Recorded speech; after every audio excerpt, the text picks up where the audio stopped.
जज्बा हो और मन में यकीन हो तो आप कोई भी मुकाम हासिल कर सकते हैं।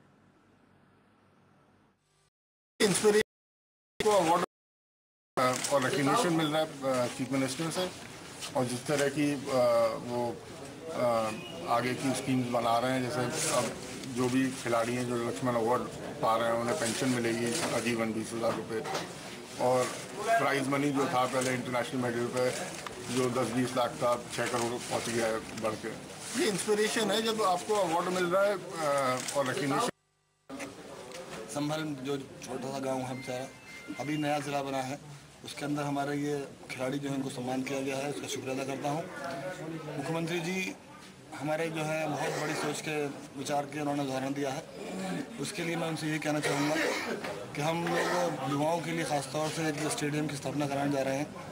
बहुत जल्द इस चीज़ के लिए हम वर्क कर रहे हैं, बहुत जल्दी स्टेडियम संभल के अंदर बनाया जाएगा, जिससे याना युवा डायरेक्टली लाभान्वित होंगे। इसकी बात चल रही है। और बिहार में बीजेपी की परिवर्तन रैली में भागलपुर में पीएम मोदी जमकर नीतीश सरकार पर गरजे। मोदी ने एक रैली को संबोधित किया और कहा कि महागठबंधन की तिकड़ी पर प्रहार करते हुए पीएम मोदी ने कहा कि लोग सत्ता में आने के बाद सत्ता के नशे में चूर हो जाते हैं। उन्होंने स्वाभिमान रैली पर भी निशाना साधा और कहा कि स्वाभिमान रैली नहीं, तिलांजलि रैली थी। बिहार के भागलपुर में पीएम मोदी ने आखिरी परिवर्तन रैली की और नीतीश कुमार पर जमकर बरसते नजर आए। कि जो सरकार में बैठे हैं वो अगर आपसे वोट मांगने आए, आप उनको सवाल कीजिए कि आपने वादा किया था कि 2015 में अगर मैं बिजली न दूं तो मैं वोट मांगने के लिए नहीं आऊंगा। ये कहा था, ये कहा था। बताइए मेरे भाइयों बहनों, कहा था? उन्होंने बिजली देने का वादा किया था, बिजली आई, बिजली मिली, वो आए कि नहीं आए? वादा तोड़ा कि नहीं तोड़ा? आपसे वादा खिलाफी की कि नहीं की? अरे जो आज आपसे वादा खिलाफी करते हैं तो आगे तो पता नहीं न जाने क्या क्या करेंगे। और इसलिए मेरे भाइयों बहनों, इनका 25 साल का हिसाब चाहिए।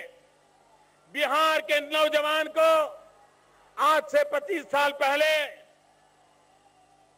जिसका जन्म हुआ होगा वो आज 25 साल का हो गया है और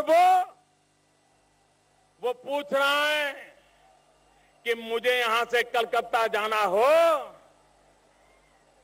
पढ़ने के लिए क्यों जाना पड़े, दिल्ली क्यों जाना पड़े?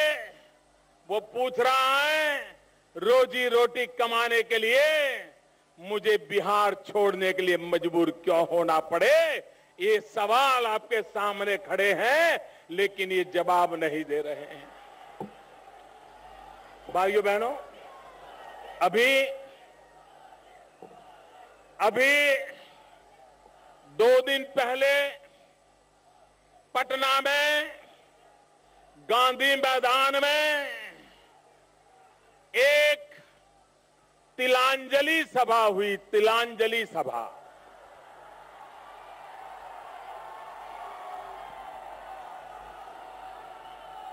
उस सभा में राम मनोहर लोहिया जी को तिलांजलि दी गई।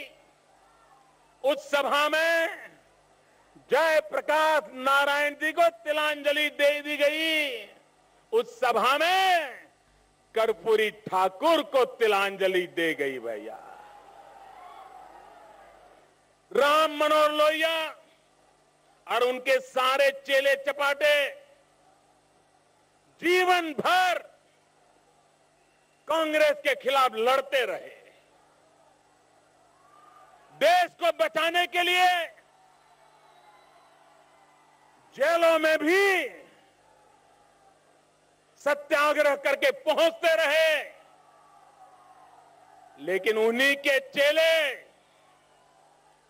सत्ता स्वार्थ के लिए सत्ता की भूख के लिए राम मनोहर लोहिया जी को छोड़ करके परसों गांधी मैदान में उन लोगों के साथ बैठे थे जिनका राम मनोहर लोहिया जी ने जीवन भर विरोध किया था। ये कौन से सिद्धांत हैं आपके? ये कौन सी आपकी नीतियां हैं? भाइयों बहनों, जयप्रकाश नारायण जी ने जिस गांधी मैदान में संपूर्ण क्रांति का बिगुल बजाया था, जयप्रकाश नारायण जी ने भ्रष्टाचार के खिलाफ एक लड़ाई छेड़ी थी और कांग्रेस पार्टी ने, कांग्रेस की सरकार ने जयप्रकाश नारायण जी को जेल में बंद कर दिया था। पूरे हिंदुस्तान को जेल खाना बना दिया था और जयप्रकाश जी को जेल में क्या किया गया? ऐसी हालत कर दी गई कि वो बीमार हो गए और फिर कभी जयप्रकाश जी, उनका स्वास्थ्य ठीक नहीं हुआ और हमें जयप्रकाश जी को खोना पड़ा। और शीना बोरा हत्याकांड मामले में सामने आने के बाद एक नाम का जिक्र लगातार हो रहा है। वो नाम है शीना के पिता और इंद्राणी के पूर्व पति सिद्धार्थ दास का। हैरान कर देने वाली बात यह है कि पुलिस ने इस मामले में हर लिहाज से तफ्तीश की है, हर पहलू पर निगाह रखी है, लेकिन इस मामले में अहम किरदार सिद्धार्थ दास को तलाशने की जहमत नहीं उठाई। दास शीना के पिता हैं और कोलकाता में रहते हैं। यह खुलासा खुद सिद्धार्थ दास ने किया। उनका कहना है कि शीना उनकी बेटी थी, साथ ही उन्होंने शीना के हत्यारों को मौत की सजा देने की मांग भी की है। Because she dumped him, why should I meet her? What do you think will be the possible reason for the murder? I don't know, no comments from that. Siddharth जी, अब क्या सजा चाहते हैं शीना को? जिसने भी मारा उसके लिए आप मौत की सजा चाहते हैं हम। मौत की सजा चाहते हैं? Whatever I saw through the TV, maybe there is a chance. हाँ, there is a chance. ऐसा तो पेपर में जो टीवी में दिखा है वो पैसे का लालची इतना थी, हो सकता है पैसे का लालच में कर सकती थी।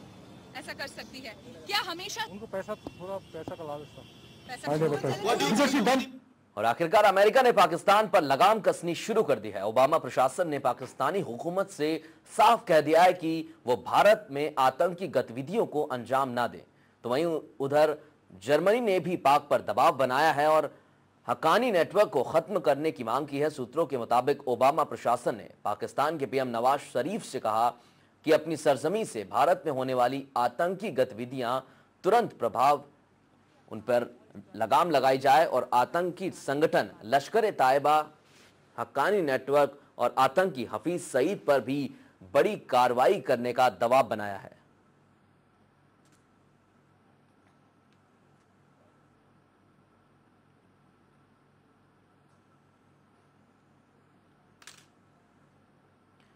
और अमेरिका खुफिया एजेंसी CIA ने एक दस्तावेज के हवाले से इस बात का दावा किया है कि सत्ता में लौटने के बाद तत्कालीन प्रधानमंत्री इंदिरा गांधी ने 1980 में पाकिस्तान के परमाणु ठिकानों पर हमले का विचार किया था। उस समय पाक परमाणु हथियार बनाने की क्षमता हासिल करने की कोशिशों में जुटा हुआ था, लेकिन इंदिरा गांधी की योजना थी कि पाक ठिकानों पर हमला कर उसे बर्बाद कर दिया जाए। CIA की वेबसाइट पर इस साल जून में 12 पेजों के दस्तावेज का संपादित संस्करण डाला गया, जिसमें बताया गया कि साल 1981 में इंदिरा गांधी पाकिस्तान के परमाणु हथियारों को लेकर चिंतित थी और उनका मानना था कि इस्लामाबाद परमाणु हथियार हासिल करने के करीब है। इस वक्त के बुलेटिन में इतना ही। आप देख रहे थे एक्सप्रेस न्यूज लाइव। नमस्कार।